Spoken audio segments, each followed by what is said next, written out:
ದಯವಿಟ್ಟು ಅನುವಾದವನ್ನು ಪ್ರದರ್ಶಿಸಿ. ಶುದ್ಧ ಭಕ್ತರ ಸಂಘದಲ್ಲಿ ದೇವೋತ್ತಮ ಪರಮಪುರುಷನ ಲೀಲೆ ಮತ್ತು ಕ್ರಿಯೆಗಳನ್ನು ಕುರಿತು ನಡೆಯುವ ಚರ್ಚೆಯು ಕಿವಿಗೂ ಹೃದಯಕ್ಕೂ ತುಂಬ ಮುದವನ್ನು ತೃಪ್ತಿಯನ್ನು ನೀಡುತ್ತದೆ. ಅಂತಹ ಜ್ಞಾನದ ವ್ಯವಸಾಯದಿಂದ ಮನುಷ್ಯನು ಹಂತ ಹಂತವಾಗಿ ಮುಕ್ತಿಯ ಪಥದಲ್ಲಿ ಪ್ರಗತಿಯನ್ನು ಸಾಧಿಸುವನು. ಆ ಬಳಿಕ ಆತನು ಬಿಡುಗಡೆ ಹೊಂದುವನು. ಆತನ ಆಕರ್ಷಣೆ ಸ್ಥಿರವಾಗುವುದು. ಆಗ ನೈಜ ಭಕ್ತಿ ಮತ್ತು ಭಕ್ತಿ ಸೇವೆ ಆರಂಭವಾಗುವುದು.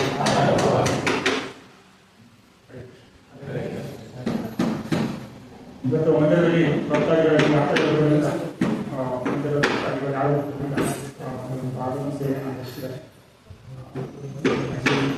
ಅರ್ಹನ ಆದ ಸಹಿತ ಸೇವೆ ಕೊಟ್ಟರೆ ಪ್ರವಚನದಲ್ಲಿ ಏನಾದರೂ ತಪ್ಪು ಹರೇ ಕೃಷ್ಣ. ಈ ಶ್ಲೋಕದಲ್ಲಿ ಮುಖ್ಯವಾಗಿ ಪ್ರಭುಪಾದರು ಭಾವಾರ್ಥಗಳಿರುತ್ತಾರೆ. ಕೃಷ್ಣ ಪ್ರಜ್ಞೆಯುಳ್ಳ ಮತ್ತು ಭಕ್ತಿ ಸೇವೆಯಲ್ಲಿ ಭಕ್ತರಾದ ವ್ಯಕ್ತಿಗಳ ಸಂಘವನ್ನು ತೀವ್ರವಾಗಿ ಬಯಸಬೇಕೆಂಬುದು ಮೊದಲನೆಯ ಅಂಶ. ಈ ಶ್ಲೋಕದಲ್ಲಿ ಸ್ಟಾರ್ಟಿಂಗ್ ಆಗಿ ಮಾಡ್ತೀವಿ. ಸದಾ ಸದಾ ಪ್ರಸಂಗ. ಸದಾ ಅಂದರೆ ಶುದ್ಧ ಭಕ್ತರ, ಸದಾ ಅಂದರೆ ಶುದ್ಧ ಭಕ್ತರ. ಪ್ರಸಂಗ ಸಹವಾಸದಿಂದ.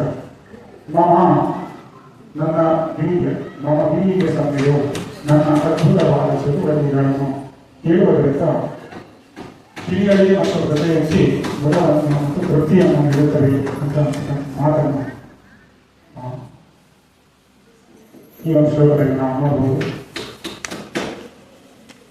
ಈ ಶ್ಲೋಕ ಕಪಿಲಮುನಿಗಳು ತನ್ನ ತಾಯಿಗೆ ಹೇಳ್ತಾರೆ, ಈ ಭಕ್ತಿ ಸೇವೆಯ ಮಹಿಮೆಗಳು, ಭಕ್ತಿ ಸೇವೆಯಿಂದ ನಮಗೆ ಲಾಭಗಳೇನು, ಅದರ ಮಹಿಮೆಗಳೇನು ಅಂತಕ್ಕಂಥ ಕುರಿತು ಹೇಳ್ತಾ ತಾಯಿಗೆ ಈ ಒಂದು ಶ್ಲೋಕವನ್ನು ಹೇಳ್ತಾರೆ. ದೇವಭೂತಿ ಶುದ್ಧ ಭಕ್ತರ ಸಂಘ ಅಂದರೆ ಏನು ಅಂತ ನಾವು ತಿಳ್ಕೊಳ್ಳಿ. ಶುದ್ಧ ಭಕ್ತರ ವರ್ಣನೆ ಅದನ್ನು ಸಹಿತ ಈ ಶ್ಲೋಕಕ್ಕಿಂತ ನಿಶ್ಚಯವಾಗಿ ಭಗವಂತ ವರ್ಣನೆ ಹೇಳ್ತಾರೆ. ಹೇಗೆ ಶುದ್ಧ ಭಕ್ತ ಹೇಗೆ ನಾವು ಕಂಡುಹಿಡಿಯುವುದು, ಶುದ್ಧ ಭಕ್ತ ಅಲ್ಲ ಅಂತ ತಿಳ್ಕೊಳ್ಳಿಕ್ಕೆ ಅದಕ್ಕೂ ಸಹಿತ ಭಗವಂತ ಮುಂಚೆನೇ ಹೇಳಿದೆ. ಏನಂದ್ರೆ ಶುದ್ಧ ಭಕ್ತರ ಲಕ್ಷಣಗಳನ್ನು ಕುರಿತು ಹೇಳ್ತಾ ಶ್ಲೋಕ 20, ಈ ಶ್ಲೋಕ ನಂಬರ್ 25 ಇದಕ್ಕಿಂತ ಮುಂಚೆ 4 ಶ್ಲೋಕಗಳ ಮುಂಚೆ ಅದರ ವರ್ಣನೆ ಕೊಡ್ತಾನೆ.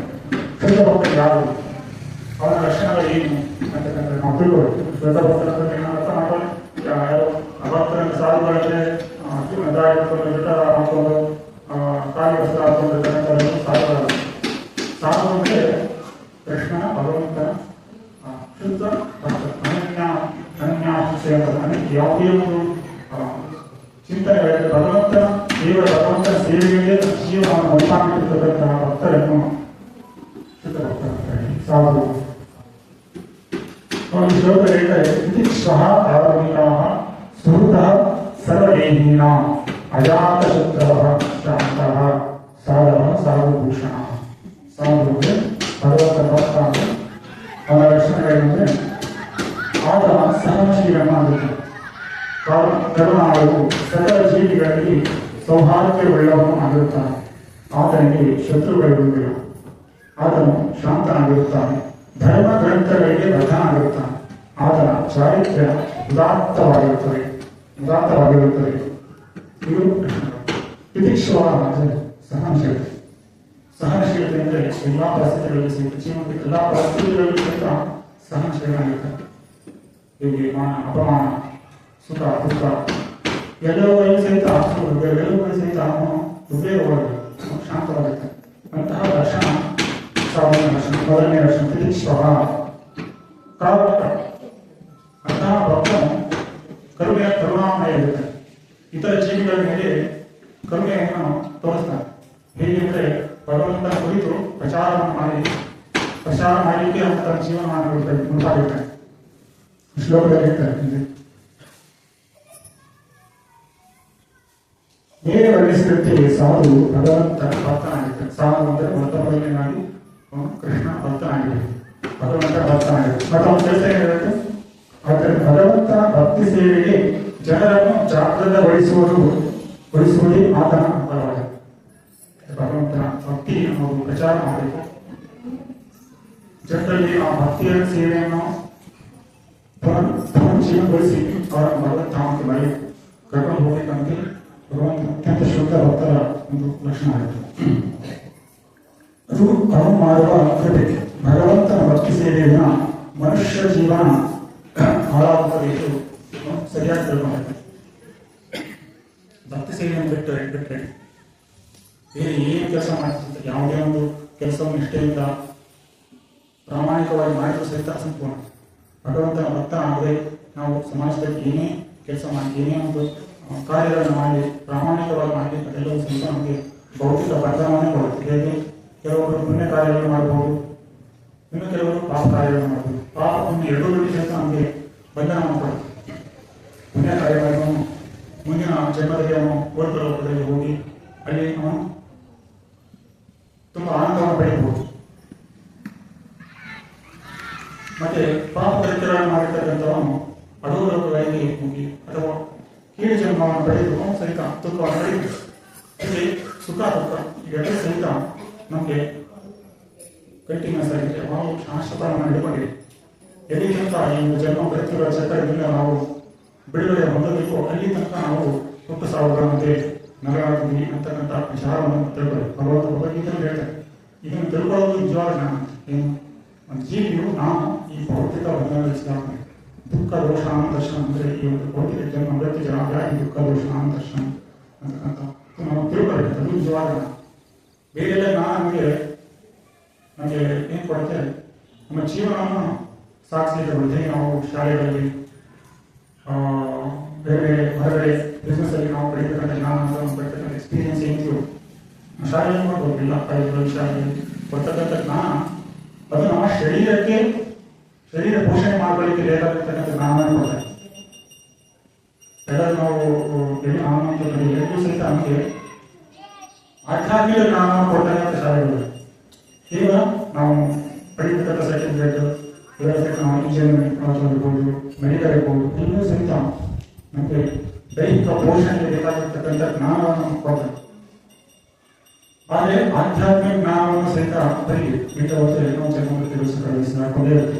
ಅಂತಹ ಜ್ಞಾನವನ್ನು ಇವತ್ತು ಇಸ್ಲಾಂ ಮೂವ್ಮೆಂಟ್ ಪ್ರಪಂಚಾದ್ಯಂತ ಈ ಒಂದು ಜ್ಞಾನ ಭಗವದ್ಗೀತೆ ಭಾಗವತ ಸಂದೇಶವನ್ನು ಕೊಡಲಿಕ್ಕೆ ತುಂಬ ಪ್ರಯತ್ನ ಮಾಡಿದೆ. ಅಂತಹ ಭಗವಂತನ ಶುದ್ಧ ಭಕ್ತರ ಸಂಘವನ್ನು ಪಡೆದು ನಾವು ಅದರ ಲಾಭವನ್ನು ಪಡೆಯುವ ಅವರ ಭಕ್ತರ ಅಥವಾ ಅವರಿಷ್ಠವರ ಭಕ್ತರಿಂದ ನಾವು ಏನು ಅಂದರೆ ಕೃಷ್ಣ ಭಕ್ತಿಯ ಮೇಲೆ ನಮಗೆ ಶ್ರದ್ಧೆಯನ್ನು ಬರುವುದು. ಈ ಶ್ಲೋಕದಲ್ಲಿ ನಾವು ನೋಡ್ತೀವಿ,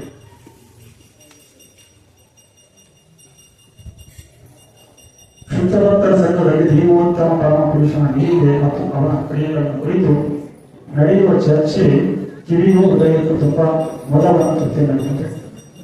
ಭಗವಂತನ ಭಕ್ತರ ಮುಖ್ಯವಾದ ಕೆಲಸ ಏನಂದ್ರೆ ಭಗವದ್ಗೀತೆಯ 10ನೇ ಅಧ್ಯಾಯದಲ್ಲಿ 9ನೇ ಶ್ಲೋಕದಲ್ಲಿ ಭಗವಂತ ಹೇಳ್ತಾರೆ, ಮಂಚಿತ ಪ್ರಾಣದ ಬೋಧೆಯಂತಹ ಪರಸ್ಪರ ಶ್ಲೋಕದಲ್ಲಿ ಹೇಳ್ತಾರೆ ಭಗವಂತ ಭಕ್ತರ ಲಕ್ಷಣ ಏನು? ಮಂಚಿತ ಪ್ರಾಣದ ಬೋಧೆಯಂತ ಪರಸ್ಪರ ತದಯಂತಶ್ಚ ಮಾಂ ವೆಚ್ಚ ಕೃಷ್ಣಂತಿ ಚ ಭ್ರಾಂತಿ. ಭಗವಂತನ ಲೀಲಾಶ್ರವಣವನ್ನು ಕುರಿತು ಪರಸ್ಪರವಾಗಿ ಚರ್ಚೆ ಮಾಡಿ ಆ ಚರ್ಚೆಯಲ್ಲಿ ಆನಂದವನ್ನು ಪಡೆಯತಕ್ಕಂಥ ನಿಜವಾದ ಭಕ್ತನ ಲಕ್ಷಣ. ಇದೇ ರೀತಿ ನಾವು 10ನೇ ಸ್ಕಂದದಲ್ಲಿ ಸಹಿತ ನಾವು ನೋಡ್ತೀವಿ. ವಿವೃತ್ತ ದೃಶ್ಯೇ ಉಪಹೀಯಮಾನ ಧವಾಶ್ರೋತ್ರ ಮನೋಭಿರಾಮ ಕಾರುತ್ತಮ ಶ್ಲೋಕ ಗುಣಾನುಭಾವ ಪುಮಾನ್ ವಿಗ್ರಾಚೇತ ವಿನಾಶ ಶೋಧನಾನ್. ನಿವೃತ್ತ ದೃಶ್ಯೇ ಉಪಹೀಯಮಾನ ಧವಾಶ್ರೀ ಶ್ರೋತ್ರ ಮನೋಭಿರಾಮ. ಭಗವಂತನ ಲೀಲೆಗಳನ್ನು ಕೇಳುವುದರಿಂದ ನಮಗೆ ಭವೌಷಧಿ ಅಂದರೆ ಭವಬಂಧನದಿಂದ ಮುಕ್ತಿ ಪಡೆಯಲಿಕ್ಕೆ ಔಷಧಿ. ಭವಸಾಗರದಲ್ಲಿ ನಾವು ಅನೇಕ ಜನ್ಮಗಳ ರೀತಿ ಅನೇಕ ಯೋನಿಗಾಗಿ ನಾವು 74 ಲಕ್ಷ ಯೋನಿಗಾಗಿ ನಾವು ಮತ್ತೆ ಮತ್ತೆ ಜನ್ಮ ಮೃತ್ಯುಗಳ ಚಿತ್ರದಲ್ಲಿ ಸಿಗಾಕೊಂಡಿದ್ವಿ. ಇದಕ್ಕೆ ಭವೌಷಧಿ ಏನಂದ್ರೆ ಈ ಭವಬಂಧನದಿಂದ ನಾವು ಹೊರಬರಬೇಕು ಅಂದ್ರೆ ಔಷಧಿ ಇದ್ರೆ ಭಗವಂತನ ಲೀಲೆಗಳನ್ನು ಶ್ರೋತ ಮಾಡಿ ಕೇಳಿಸ್ಕೊಳ್ಳೋದು. ಭವೌಷಧಿ ಶ್ರೋತ್ರ ಮನೋತೀರ ಅಂತಹ ಲೀಲೆಗಳನ್ನು ಕೇಳಿಸಿಕೊಳ್ಳೋದ್ರಿಂದ ಮನಸ್ಸು ಮತ್ತೆ ನಮ್ಮ ಕಿವಿಗಳಿಗೆ ಆನಂದ ಅಂದರೆ ತೃಪ್ತಿಯನ್ನು ಪಡೆಯುತ್ತೆ. ಈಗ ನಾವು ಆಹಾರದಲ್ಲಿ ಅನೇಕ ರಸಗಳನ್ನು ಉಪ್ಪು ಹುಳಿ ಖಾರ ಇವೆಲ್ಲ ಬೆಳೆದರೆ ನಮಗೆ ರುಚಿಯಾಗಿರುತ್ತೆ. ಹಾಗೆ ಭಗವಂತನ ದಿವ್ಯವಾದ ಲೀಲೆಗಳು ಅನಂತವಾದವು. ಅವನು ಕೆಲವೊಮ್ಮೆ ಭಕ್ತರಿಗೆ ವಾಸ್ತವ್ಯ ರಸದಲ್ಲಿ ಸೇವೆ ಮಾಡಲಿಕ್ಕೆ ಅವಕಾಶ ಮಾಡಿ. ಇನ್ನು ಕೆಲವು ಭಕ್ತರು ಅವನಿಗೆ ಸ್ನೇಹಿತರಾಗಿ ಅವನ ಹೆಜ್ಜೆ ಹೋಗ್ತಾರೆ. ಇನ್ನು ಕೆಲವು ಭಕ್ತರು ಅವನನ್ನು ಪ್ರೇಮಿಕನಾಗಿ ನೋಡ್ತಾರೆ. ಸೊ ಹಲವಾರು ರೀತಿಯ ಅನಂತವಾಗಿ ಭಗವಂತ ಅನೇಕ ಲೀಲೆಗಳನ್ನು ಅವನು ಈ ಪ್ರದರ್ಶನ ತೋರಿಸ್ಕೊಡ್ತಾನೆ. ದಿವ್ಯವಾದ ಲೀಲೆಗಳನ್ನು ಅವನು ಮಾಡ್ತಾನೆ. ಅಂತಹ ದಿವ್ಯವಾದ ಲೀಲೆಗಳನ್ನು ನಾವು ಕೇವಲ ಕೇಳೋದ್ರಿಂದ ಭಗವಂತನಿಂದ ನಾವು ಮುಕ್ತರಾಗಬಹುದು. ಅದೇ ಈ ಶ್ಲೋಕದ ಅರ್ಥ. ಮುಂದೆ ಈ ಶ್ಲೋಕ ಮುಂದೆ ನೆಕ್ಸ್ಟ್ ತಚ್ಚೋಷಣ ಅಪವರ್ಗ ಪದ್ಮನಿ.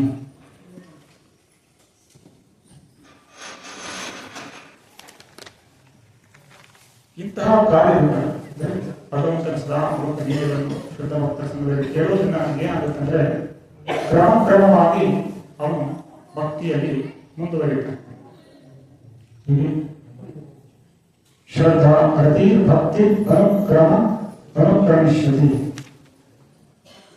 ಭಗವಂತನ ಭಕ್ತಸ್ಥಾನ ಮಾಡೋದ್ರಿಂದ ಅವನು ಕ್ರಮವಾಗಿ ಅವನು ಭಕ್ತಿಯಲ್ಲಿ ಮುಂದುವರಿಯುತ್ತಾನೆ. ಮೊದಲು ಶ್ರದ್ಧೆ ಬರುತ್ತೆ. ಶ್ರದ್ಧೆಯಿಂದ ಸಾಧುಗಳ ಸಂಘವನ್ನು ಮಾಡ್ತಾನೆ ಭಗವಂತನ ಶ್ರದ್ಧೆ. ನಂತರ ಸಾಧು ಸಂಘ. ಈ ಸಾಧು ಸಂಘದಿಂದ ಅನಂತ ನಿವೃತ್ತಿಯಿಂದ ಮುಂದೆ ಶ್ರದ್ಧಾ ಸಾಧು ಸಂಘ ಅನಂತ ನಿವೃತ್ತಿ ಶ್ರದ್ಧಾ ಸಾಧು ಸಂಘ ಭಜನೆ ಕ್ರಿಯೆ ಅಂದ್ರೆ ಭಗವಂತನ ಭಗವಂತನ ನಾಮ ಜಪ ಮಾಡೋದ್ರಿಂದ ಅನಂತ ನಿವೃತ್ತಿಯಿಂದ ನಿಷ್ಠೆ ರುಚಿ ಆಸಕ್ತಿ ಹೀಗೆ ಕ್ರಮವಾಗಿ ಅವನು ಭಕ್ತಿಯನ್ನು ಮುಂದುವರಿಯುತ್ತಾನೆ. ಇದು ಭಗವಂತನ ಶುದ್ಧ ಭಕ್ತರ ಸಂಘದಿಂದ ಆಗ್ತಕ್ಕಂಥ ಲಾಭ. ಈಗ ನಾವು ಧ್ರುವ ಮಹಾರಾಜ 5 ವರ್ಷ ಭಾರತಕ್ಕಂತಂಗೆ ತಲೆ ಮೇಲೆ ಕೂರಿಸ್ಕೊಳ್ಳಿ ನಿರಾಕರಿಸಿದಕ್ಕೋಸ್ಕರ ಅವನು ತಪಸ್ಸನ್ನು ಮಾಡಲಿಕ್ಕೆ ಕಾರ್ಯ ಹೋಗ್ತಾನೆ.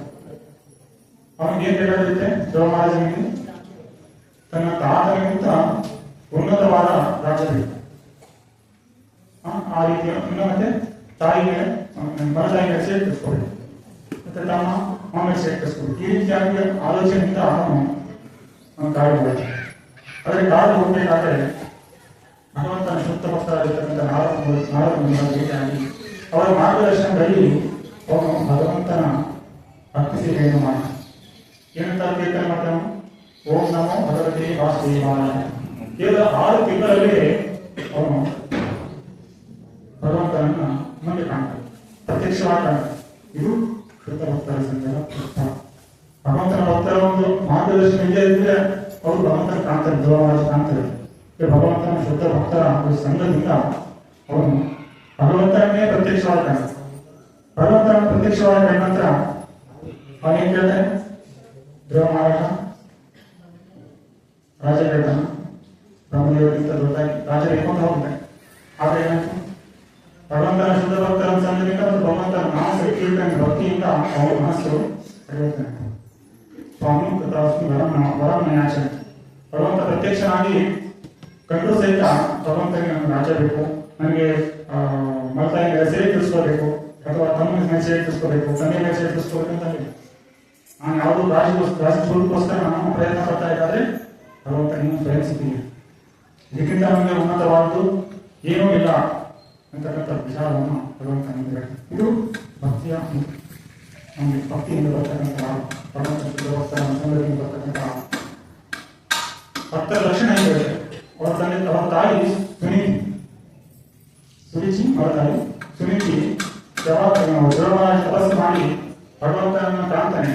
ಅವಾಗ ಭಗವಂತನ ಕಾಣಿದಾಗ ಈಗ ರಾಶಿ ಮತ್ತೆ ಅನೇಕ ಜನರು ದೇವರು ದ್ರೋಣಾಚಾರ್ಯನ ಕರ್ಕೊಂಡು ಬಲಿಕ್ಕೆ ಹೋಗ್ತಾರೆ. ಭಗವಂತನ ಸ್ವಯಂ ಕಡೆಗೆ ಮಗ ಅಂದ್ಬಿಟ್ಟು ಸಂತೋಷದಿಂದ ಕರ್ಕೊಂಡು ಬಲಿಕ್ಕೆ ಹೋಗ್ತಾ ಇರ್ಬೇಕಾದ್ರೆ ಸುನೀತಿ ಆ ತಾಯಿ ಈ ನಮ್ಗೇನಾದ್ರು ಯಾರಾದ್ರೂ ಮೋಸ ಮಾಡಿದಾಗ ಏನಾದ್ರು ಕಿರುಕುಳ ಕೊಟ್ಟರೆ ನಾವೇನ್ ಮಾಡ್ತೀವಿ, ನಮ್ಗೇನಾದ್ರು ಕಿರುಕುಳ ಕೊಟ್ಟಿದ್ದಂತ ನಮ್ಗೇನಾದ್ರು ಲಾಸ್ ಇದ್ರೆ ನಾವೇನು ಕೆಲವೊಂದು ಕೇಳೋಣ ಆ ಥರ ಮಾಡಿ ಮುಂಚೆ ಅದೇ ಸುನೀತಿ ಆಡಿದ್ದು ಮಾಡಿ ಮತ್ತು ಮಲತಾಯಿ ಸಹಿತ ಸೇರಿಸ್ಕೊಂಡು ಅವ್ರನ್ನೂ ಸಹಿತ ಪಲ್ಯಕ್ಕೆ ತಕ್ಕ ಬರಲಿಲ್ಲ. ಮಲತಾಯಿ ಭಗವಂತನಿಗೆ ನಾರಾಯಣನ ಕಟ್ಟಿರ್ತಕ್ಕಂಥ ದ್ರೋಣಾಚಾರ್ಯನನ್ನು ಕರ್ಕೊಂಡು ಬರಲಿಕ್ಕೆ ಸುನೀತಿ ಸಹಿತ ಕರ್ಕೊಂಡು ಹೋಗ್ತಾನೆ. ಇದು ಅರ್ಥ ಅವತ್ತಾದ್ರೆ ನಾವು ಏನು ಅಂತೀವಿ, ಕರುಣಾ ಕರ್ಕೊಂಡು ನಮಗೆ ಏನಾದರೂ ಹಾಸ್ಪಿಟಲ್ ಸಿಕ್ತು ಅಂದ್ರೆ ನಾವು ನಮಗೆ ಯಾವ್ದಾದ್ರು ದ್ವೇಷ ಮಾಡ್ತಕ್ಕಂಥ ನಾವು ಇನ್ನಷ್ಟು ಮತ್ತಷ್ಟು ದ್ವೇಷ ಮಾಡ್ತೀವಿ. ಅದೇ ಭಗವಂತನ ಶುದ್ಧ ಭಕ್ತರ ಮಾಡೋದು ಅವರಿಗೆ ಯಾವಾಗಲೂ ಸದಾ ಕಾಲ ನಾವು ಭಗವಂತನ ಶುದ್ಧ ಭಕ್ತರ ಲಕ್ಷಣ ನೋಡು ಕರುಣೆ, ಎಲ್ಲರ ಮೇಲೂ ಸಹಿತ ಕರುಣೆ ಕ್ಷಮಾಭಾವನೆ ಇನ್ನು ಅನೇಕ ಲಕ್ಷಣಗಳಿವೆ. ಕೆಲವೊಂದು ಇಂಪಾರ್ಟೆಂಟ್ ಲಕ್ಷಣಗಳು, ಇದರಲ್ಲಿ ಅನೇಕ ಲಕ್ಷಣಗಳು ಸಹಿತ ಭಗವಂತನ ಭಕ್ತರಲ್ಲಿ ಭಗವಂತನ ಭಕ್ತಿ ಸೇವೆಯನ್ನು ನಾವು ಕೈಗೊಳ್ಳಬೇಕು. ಹಾಗೆ ನಾವು ಪ್ರಹ್ಲಾದ ಮಹಾರಾಜನನ್ನು ಸಹಿತ ದೃಷ್ಟಾಂತ ಸಹಿತ ಭಗವಂತ ಪ್ರತ್ಯಕ್ಷನಾಗ್ತಾನೆ. ನರಸಿಂಹ ಪ್ರತ್ಯಕ್ಷನಾಗಿ ನಿನ್ನ ವೈದ್ಯ ಕರ್ಕೊಂಡು ಹೋಗ್ತೀವಿ ಬಾ ಅಂತ. ಆದರೆ ಪ್ರಹ್ಲಾದ ನಾನು ಒಬ್ಬರೇ ಬರ್ಬೋದು, ನಿಮಗೆ ವೈದ್ಯ ಹೋಗ್ತೀನಿ, ನಾನು ಒಬ್ಬರೇ ಬರಲಿಕ್ಕೆ ಅನೇಕ ಜೀವಿಗಳು ತುಂಬ ಕಷ್ಟ ನನಗೆ ಗೊತ್ತು. ನಾನು ಭಗವಂತನ ಶುದ್ಧ ಭಕ್ತನಾಗಿರ್ತಕ್ಕಂಥ ನಾವು ನಿನ್ನನ್ನು ಹೇಗೆ ನಾವು ಬದಲಾವಣೆ ಮಾಡಲಿಕ್ಕೆ ನಾನು ಸದಾ ನನಗೆ ಗೊತ್ತಿದೆ. ಆದರೆ ಹಲವಾರು ಜೀವಿಗಳು, ಕೋಟ್ಯಾಂತರ ಜೀವಿಗಳು ಭಗವಂತನಲ್ಲಿ ಸಿಗಾಕಬೇಕು, ಅವರನ್ನು ನಾವು ಉದ್ಧಾರ ಮಾಡಬೇಕು ಅಂತಕ್ಕಂಥ ವಿಚಾರದಿಂದ ಅವರು ಭಗವಂತನ ಒಂದು ಕೊಟ್ಟಿರ್ತಕ್ಕಂಥ ವರವನ್ನು ನಿರಾಕರಿಸ್ತಾನೆ. ಇದು ಭಗವಂತನ ಶುದ್ಧ ಭಕ್ತರ ಅಂತಹ ಭಕ್ತರ ಮಾರ್ಗದರ್ಶನದಲ್ಲಿ ನಾವು ಭಕ್ತಿ ಆಚರಣೆ ಮಾಡೋದ್ರಿಂದ ನಮಗೆ ಈ ಭಗವಂತನಿಂದ ನಾವು ಇಲ್ಲಿ ನಾವು ಇನ್ನೊಂದು ವಿಚಾರವನ್ನು ನೋಡಬಹುದು. ಈ ಶ್ಲೋಕದಲ್ಲಿ ಅಂತಹ ಜ್ಞಾನದ ವ್ಯವಸಾಯದಿಂದ ಮನುಷ್ಯನು ಹಂತವಾಗಿ ಮುಕ್ತಿಯ ಪದದಲ್ಲಿ ಪ್ರಗತಿಯನ್ನು ಸಾಧಿಸುತ್ತಾನೆ. ಮುಕ್ತಿ ಅಂದ್ರೆ ಕೇವಲ ನಿರಾಕಾರದಲ್ಲಿ ನಾವು ಹೋಗಿ ಸೇರ್ಕೊಳ್ಳೋದು ಅಥವಾ ಭಗವಂತನ ಸಾಮೀಪ್ಯ ಸಾರೂಪ್ಯ ಅನೇಕ ಮುಕ್ತಿಯ ಒಂದು ಬೇರೆ ಮುಕ್ತಿಯ ಒಂದು ಪದಗಳಿವೆ. ಅವುಗಳನ್ನು ನಾವು ಇಲ್ಲಿ ಹೇಳ್ತಾರೆ. ಆ ಮುಕ್ತಿಯು ಅದರಿಂದ ಭಕ್ತನಿಗೆ ಸಿಗುತ್ತೆ. ಭಗವಂತನ ಭಕ್ತನು ಯಾವಾಗಲೂ ಭಗವಂತನ ಲೀಲೆಯನ್ನು ಸ್ತೋತ್ರ ಮಾಡಬೇಕು, ಭಗವಂತನ ಭಕ್ತರ ಸಂಘದಲ್ಲಿ ಇರಬೇಕು ಅಂತಕ್ಕಂಥದ್ದಷ್ಟೇ ಅವನ ಒಂದು ಇಚ್ಛೆ ಆಗುತ್ತೆ. ನಮ್ಗೆ ಯಾವುದೋ ಒಂದು ನಿರಾಕಾರದಲ್ಲಿ ಸೇರ್ಕೋಬೇಕು, ನಾನು ಒಂದು ಮುಕ್ತನಾಗಬೇಕು ಅಂತ ಅಷ್ಟೇ ಇರ್ತದೆ. ಸದಾಕಾಲ ಒಂದು ಎಲೆಯಲ್ಲಿ ಕೇವಲ ಭಗವಂತನ ಕೀರ್ತನೆ, ಭಗವಂತನ ವೀರಾಸ್ತ್ರ ಮಾಡಬೇಕು ಅಂತಕ್ಕಂಥದ್ದಷ್ಟೇ ಅವನ ಇಚ್ಛೆ ಆಗುತ್ತೆ.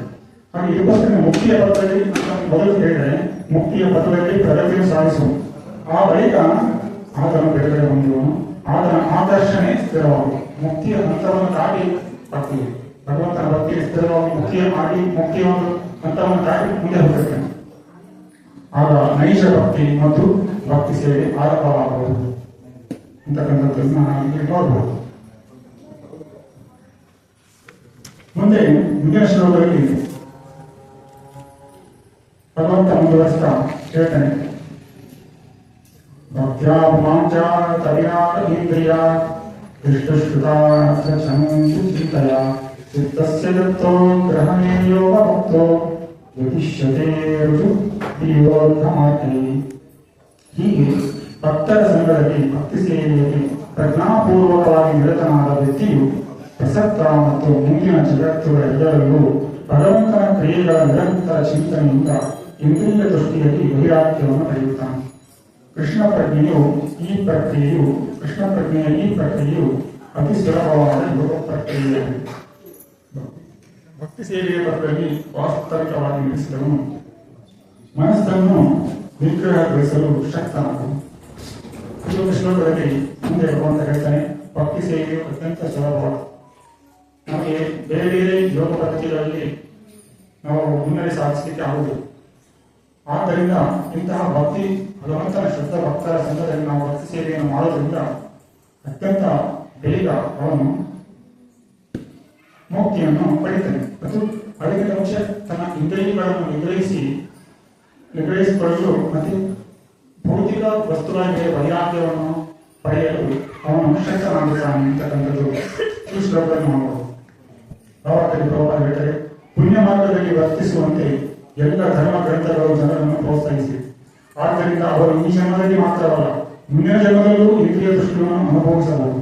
ಉದಾಹರಣೆಗೆ ಪುಣ್ಯಕರವಾದ ಕಾಮ್ಯಕರ್ಮಗಳಿಂದ ಊರ್ಧ್ವಲೋಕದ ಸ್ವರ್ಗೀಯ ಸಾಮ್ರಾಜ್ಯಕ್ಕೆ ಏರಬಹುದೆಂದು ಭರವಸೆ ನೀಡಲಾಗಿದೆ. ಆದರೆ ಭಕ್ತರ ಸಂಘದಲ್ಲಿರುವ ಭಕ್ತನು ಭಗವಂತನ ಕ್ರಿಯೆಗಳನ್ನು ಅವಲೋಕಿಸಲು ಹೆಚ್ಚು ಇಷ್ಟಪಡುವನು.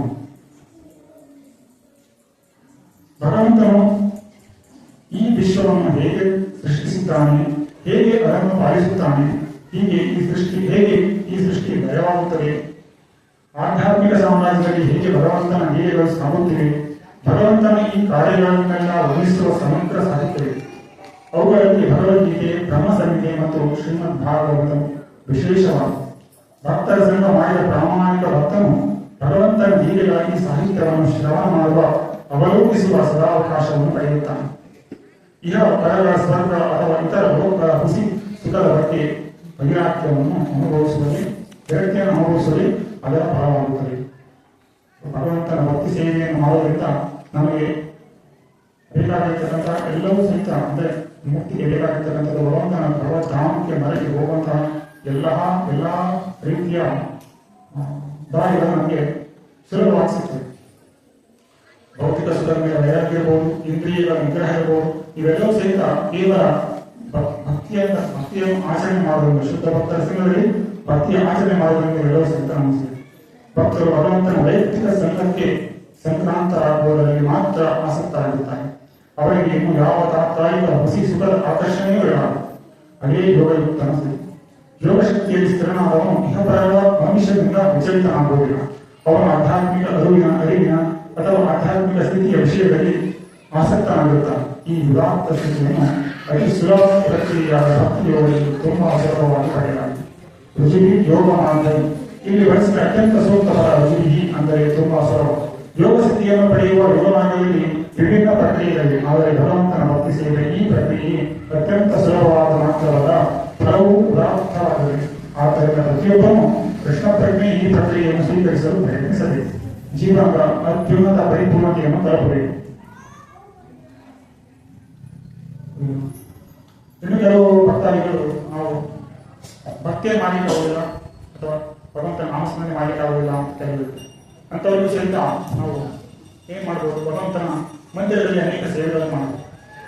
ಹಾಗೆ ಭಕ್ತಿಯನ್ನು ಮಾಡಬೇಕು, ಬೆಳಗ್ಗೆ ಬೇಗ ಎದ್ದೋಗಬೇಕು, ತಪಸ್ಸನ್ನು ಆಚರಣೆ ಮಾಡಬೇಕು. ಹಾಗೆ ಎಲ್ಲಿ ಹೋದರೂ ಸಹಿತ ಭಗವಂತ ಭಕ್ತಿಗೆ ಅಭ್ಯಾಸದಿಂದ ಬರುತ್ತೆ. ಹೀಗೆ ಮೊದಲು ಅವನು ಕರ್ಮಯೋಗವನ್ನು ಮಾಡಿ ಭಗವಂತನಿಗೆ ಮಂದಿರದಲ್ಲಿ ಸೇವೆ ಮಾಡಬೇಕು. ಕ್ರಮವಾಗಿ ಆ ಭಕ್ತಿ ಅಂದರೆ ಆ ಒಂದು ಮಂದಿರದಲ್ಲಿ ಸೇವೆಯನ್ನು ಮಾಡ್ತಾ ಅವನಿಗೆ ಭಕ್ತಿಯ ಮೇಲೆ ರುಚಿ ಅನ್ನೋದು ಬರುತ್ತೆ. ಅದು ಭಗವಂತನ ಜೊತೆ ಮೊಟ್ಟ ಮೊದಲಿಗೆ ಆಸಕ್ತಿ ಇರೋದಿಲ್ಲ ಭಕ್ತಿ ಮಾಡಿ. ಆದರೂ ಸಹಿತ ಭಗವಂತನ ಸೇವೆ ನಾವು ಕೆಲಸಕ್ಕೆ ಬರೋಣ. ಒಬ್ಬರು ಏನೋ ಯಾವುದೋ ಒಂದು ಕಲೆ ಇರುತ್ತೆ, ಆ ಕಲೆಯಿಂದ ಭಗವಂತನಿಗೆ ಸೇವೆಯನ್ನು ಮಾಡಬೇಕು. ಒಬ್ಬ ಇಂಜಿನಿಯರ್ ಇರ್ಬೋದು, ಅವನು ಮಂದಿರ ನಿರ್ಮಾಣಕ್ಕಾಗಿ ಅವನು ತನ್ನ ಒಂದು ಇಂಜಿನಿಯರಿಂಗ್ ವಿದ್ಯೆಯನ್ನು ಉಪಯೋಗಿಸಿ ಕೆಲಸವನ್ನು ಮಾಡಬಹುದು. ಅಕೌಂಟ್ಸ್ ಆಗಿರ್ಬೋದು ಯಾವ್ದಾದ್ರು, ಆ ಅಕೌಂಟೆಂಟ್ ಅವರು ಆ ಒಂದು ಸೇವೆಯನ್ನು ಮಾಡ್ತಾ ಅವನು ಕ್ರಮವಾಗಿ ಭಕ್ತಿ ಸೇವೆಯನ್ನು ಬರುತ್ತೆ. ಹಾಗೆ ಇನ್ನು ಕೆಲವರು ಹೇಳ್ತಾರೆ, ನಮಗೆ ಮಂದಿರ ಕರಿಬೇಡಿ ಅಥವಾ ನಾವು ಜಪ ಮಾಡಲಿಕ್ಕಾಗಲ್ಲ, ಆದರೆ ಮಂದಿರದ ಪ್ರಕಾರ ನಮ್ಗೆ ಏನು ಬೇಕೋ ನಾವು ಸೇವೆ ಮಾಡಲಿಕ್ಕೆ ನಾವು ಹಣವನ್ನು ಕೊಡ್ತೀವಿ, ನೀವು ತಿನ್ನೋದು ಹಣ ತಗೊಂಡು ಹೋಗಿ ನಾವು ಭಕ್ತಿ ಮಾಡ್ಲಿಕ್ಕೆ ಆಗೋದು, ಮಂದಿರಕ್ಕೆ ಬರ್ಲಿಕ್ಕೆ ಆಗೋಲ್ಲ ಅಂತ ನಾವು ಕೆಲವರು ಹೇಳ್ತಾರೆ. ಅಂಥವ್ರಿಗೂ ಸಹಿತ ಭಕ್ತಿ ಸೇವೆ ಭಗವಂತನ ಕೃಪೆ ಅವನು ಕೊಟ್ಟಿರ್ತಕ್ಕಂತಹ ಆ ಒಂದು ಹಣ ಭಗವಂತನ ಸೇವೆಯಲ್ಲಿ ತೊಡಗಿಸಿರೋದ್ರಿಂದ ಅಂತಹ ವ್ಯಕ್ತಿಗೂ ಸಹಿತ ಕ್ರಮವಾಗಿ ಅವನು ಸಹಿತ ಕೆಲವು ದಿವಸದ ನಂತರ ಕೆಲವು ಸಮಯದ ನಂತರ ಕೆಲಸ ಜನ್ಮವನ್ನು ತಗೋಬಹುದು. ಅಂತ ಆ ಭಕ್ತಿಯ ಸಹಿತ ಅವನು ಭಗವಂತನ ಭಕ್ತಿ ಸೇವೆಯಲ್ಲಿ ಬರ್ಬೋದು. ಮುಂದೆ ಜನಗಳ ಭಕ್ತರ ಬಗ್ಗೆ ಅವನ ಭಕ್ತಿಯ ಸೇವೆಯನ್ನು ಸಹಿತ ಮಾಡಲಿಕ್ಕೆ ಅಲ್ಲಿಂದ ಪ್ರಾರಂಭ ಮಾಡ್ತಾನೆ. ಹೀಗೆ ಯಾರೇ ಏನೇನು ಸೇವೆ ಮಾಡಿರ್ತಕ್ಕಂಥಿರ್ಬೋದು, ಆ ಸೇವೆ ಭಗವಂತನ ಭಕ್ತಿ ಸೇವೆ ಮಾಡಿದರೆ ಅದು ನಮಗೆ ಸುಮ್ಮನೆ ಹೋಗುದು, ಅದು ನಮಗೆ ಶಾಶ್ವತವಾದ ಒಂದು ಆಸ್ತಿ ಇರ್ತಾನೆ. ಅದರಿಂದ ನಾವೆಲ್ಲರೂ ಸಹಿತ ಭಕ್ತಿ ಸೇವೆಯನ್ನು ತೀವ್ರವಾಗಿ ಹಂಬಲಿಸಬೇಕು ಮತ್ತು ಭಗವಂತನ ಶುದ್ಧ ಭಕ್ತರ ಒಂದು ಸಂಘವನ್ನು ನಾವು ಹಂಬಲಿಸಬೇಕು. ಹರಿ ಕೃಷ್ಣ. ಭಾಗವತಂ ಕಿ ಜಯ.